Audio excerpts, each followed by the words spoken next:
Sophisticated, fast and organized, that's how the counterfeit industry works. Manufacturers are always working overtime, creating holograms and other anti-counterfeit strategies, but the counterfeiters are almost always just one step behind, creating cheaper, almost identical copies of the original product.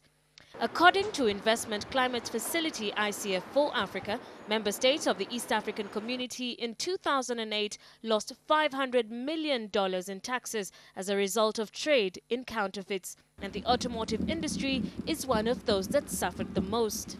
Counterfeits has actually been quite a big nuisance to not only to the motor industry, but worldwide. For example, it is actually estimated right now that last year, 2008, the total loss to counterfeit parts totaled to about 16,000 US dollars. That is actually a global market. So it is quite a big segment of the market. Most of these counterfeits are actually coming from China. 3/4 of that 16 million US billion that I'm talking about is actually coming from China. Toyota is perhaps the most common car on the East African roads, and counterfeiters have taken advantage of the situation. It may be the cheaper option, but fake vehicle parts can lead to fatal accidents, much unlike what a fake purse or shoes could do. There are quite a number of dangers that that customers face by using counterfeits. For example, if you look at even the accidents, the majority of them actually are attributed to the use of counterfeits. If we talk about the suspension parts, if for example, you are using a counterfeit tie rod ends, remember, that is actually where your control point is. Now, if they are counterfeited parts, then you'll find that at the time of, say, for example, braking or steering your vehicle, you easily lose control. And when that does happen, definitely it can contribute to accidents. According to United Nations statistics, about 46% of Kenya's 33 million people live in poverty. And this is the group targeted by distributors of fake products who price them to fit into the pockets of the poor. People are buying what imitates the original because of economic problems. Because if I do not have money, I am going to buy, torch batteries that will help me go through, a few nights, because I cannot afford the original, which is more expensive compared to the counterfeit. And then you will note that usually the counterfeits are not made up to the required, are not manufactured up to the required standards. The main areas affected include copyright, trademarks, patents and industrial designs, topographies of integrated circuits, geographical indications and software. The bill specifically targets copies. If you reproduce goods which belong to someone else without that person's authority, then that is counterfeiting. The goods that you produce are counterfeits.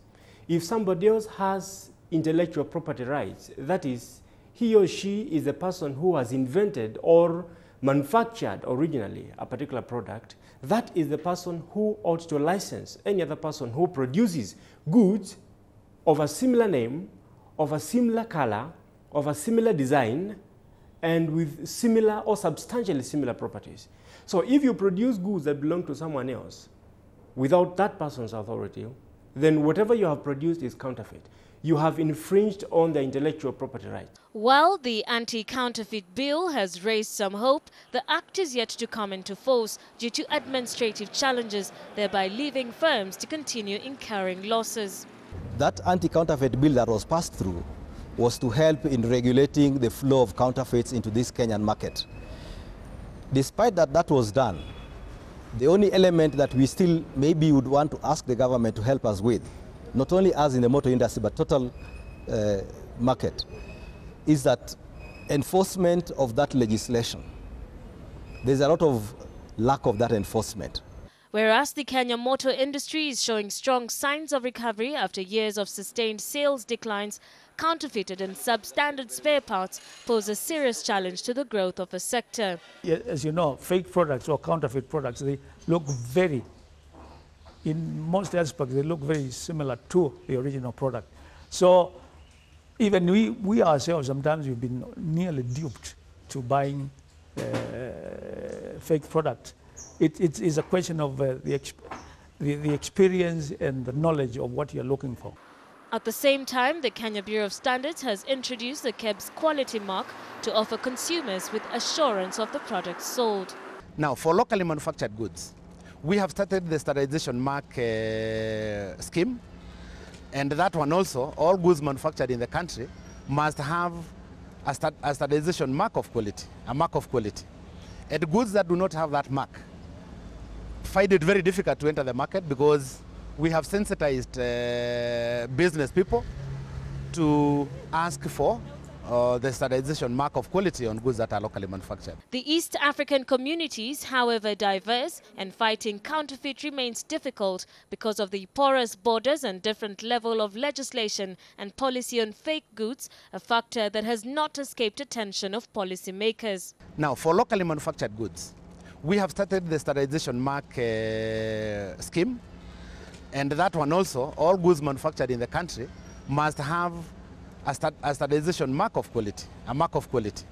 And goods that do not have that mark find it very difficult to enter the market because we have sensitized business people to ask for the standardization mark of quality on goods that are locally manufactured. Moving forward, industry players remain hopeful that the country is on the right track in fighting counterfeits. They say that once the anti-counterfeit bills becomes a reality, both manufacturers and the government are set to benefit.